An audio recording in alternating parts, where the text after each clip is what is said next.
1992 Harshad Mehta scam, जी हाँ, big bull of stock market. Harshad Mehta एक ऐसा नाम है जो एक हॉप कल्चर बन गया था। 1992 में समझ में नहीं आ रहा था कि हमारी इकॉनमी कहाँ से कहाँ शूट कर गई है, just because of him, just because of stock markets.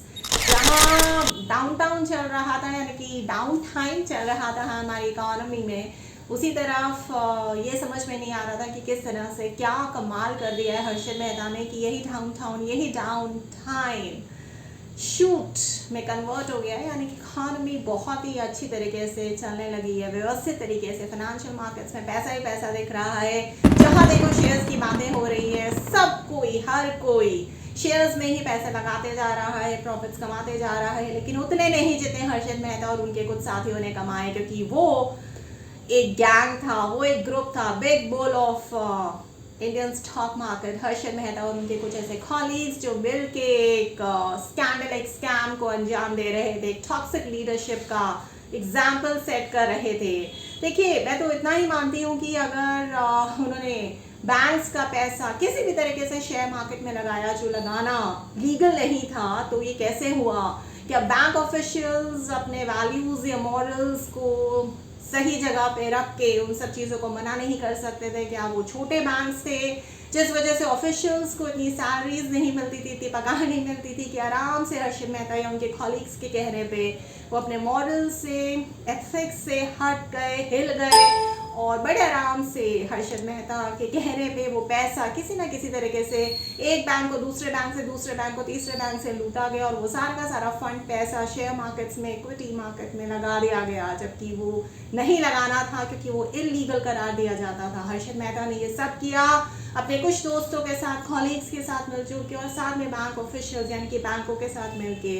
तो धीरे धीरे जब चीज़ें खुलती गई, समझ में आता गया, जब एसबीआई को एक बहुत बड़ा झटका लगा कि हमारी सिक्योरिटीज़ कहाँ जा रही हैं, जो पैसा सच में हमारे साथ होना चाहिए था फलाना फलाना बैंक्स का, वो तो है ही नहीं। कहने को, नाम को हमारे पास चीज़ें हैं, लेकिन पैसा, कैश तो है ही नहीं, यानी कि पैसे की कमी होने लगी। तो एसबीआई जैसे बड़े बड़े बैंक्स को समझ में आने लगा कि पैसा तो हमारे पास आ ही नहीं रहा है, पैसा कहीं ना कहीं जा रहा है। फिर इन्वेस्टिगेशन शुरू हुई। सुचेता एक बहुत बड़ा नाम बन गया, एक जर्नलिस्ट थी जिन्होंने इसको पूरा का पूरा एक्सपोज कर दिया, भाना फोड़ दिया स्कैम का।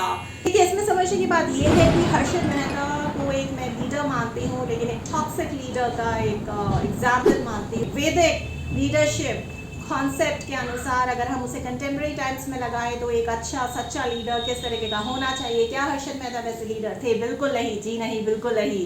बिग बुल हमारे हर्षद मेहता, अगर वैदिक कॉन्सेप्ट लगाया जाए लीडरशिप का, तो एक बहुत बहुत बहुत खराब लीडर रहे। क्यों? क्योंकि एक अच्छे लीडर में सात्विक और राजसिक गुणों की भरमार होती है। सात्विक की तो और ज़्यादा भरमार होती है, इसी वजह से सात्विक गुण राजसिक और तामसिक गुणों को गाइड करते हैं, उनको संभाल के रखते हैं। तो एक अच्छा सच्चा लीडर वैदिक कॉन्सेप्ट के हिसाब से, जो हमारे इस चैनल की थीम है उसके हिसाब से, वही है जिसमें सात्विक बहुत ज़्यादा हाई है, जो होलिस्टिक वे में सोचता है, सबको लेके चलता है। जैसे हर्षद मेहता ने अगर पैसा कमाया, अगर वो सात्विक होते तो उनके स्टेक होल्डर्स जिन्होंने भी उनके शेयर्स में पैसा लगाया, सबको पैसा कमाने का मौका देते, लेकिन वो सात्विक, होलिस्टिक यानी कि सबके बारे में नहीं सोचते थे। वो राजसिक बहुत ज़्यादा थे। राजसिक तत्व उनमें इतना ज़्यादा हाई था, इतना ज़्यादा गुणा हाई था राजसिक की, उन्होंने सिर्फ और सिर्फ आय के बारे में सोचा। राजसिक सिर्फ और सिर्फ मैं को दर्शाता है, सिर्फ मैं ही पैसे कमा लेता हूँ, बाकियों का क्या करना है, मैं पैसे कमा के निकल जाऊँगा, समय पे मुझे कोई नहीं पकड़ेगा, आराम से मेरी ज़िंदगी कटेगी। लेकिन ऐसा कुछ नहीं हुआ, वो जेल गए और वहीं उनकी डेथ हो गई। देखिए, आज उनके बीवी बच्चे बहुत बहुत हेल्पलेस फील करते हैं और सुनने में आता है कि अभी भी वो इन सभी चीज़ों से जूझ रहे हैं, जो भी केस की फॉर्मेलिटीज़ या लीगैलिटीज़ चल रही हैं।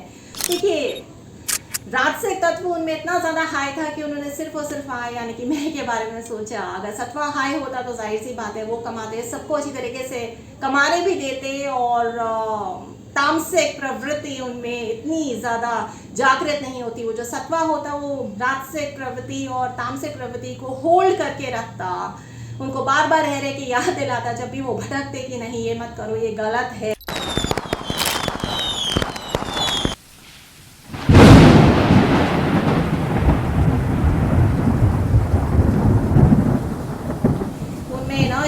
बहुत ज़्यादा था।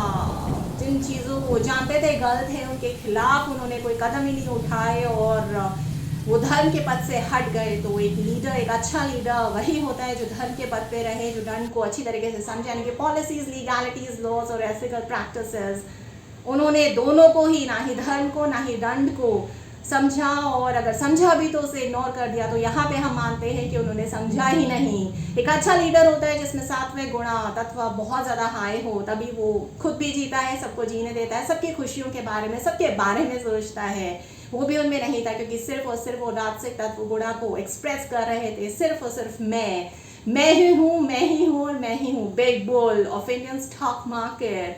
मेरे सामने किसी और का अस्तित्व नहीं है। और जहाँ तक तामसिक की बात है, तो जब उन्होंने धर्म की लड़ाई को जीता ही नहीं, दंड को इस्तेमाल करके समझ के उसको सूझबूझ से काटा ही नहीं, तो क्या फ़ायदा रहा। यानी कि वो तामसिक प्रवृत्ति के रहे।